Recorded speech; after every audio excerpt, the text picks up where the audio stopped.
Naglalakad ako sa daan namin kasi doon ako sa tindahan. Tapos uuwi na ako. Tapos nadala akong parcel.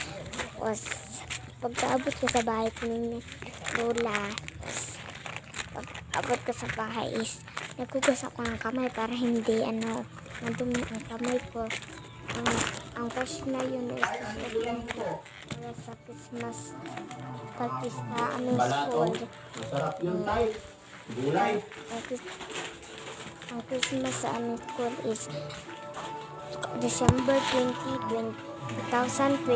Oh,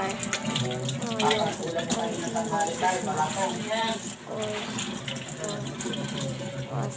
Like and subscribe, please, ha? Like ko din kayo, ha? Nag-trapo para, bye!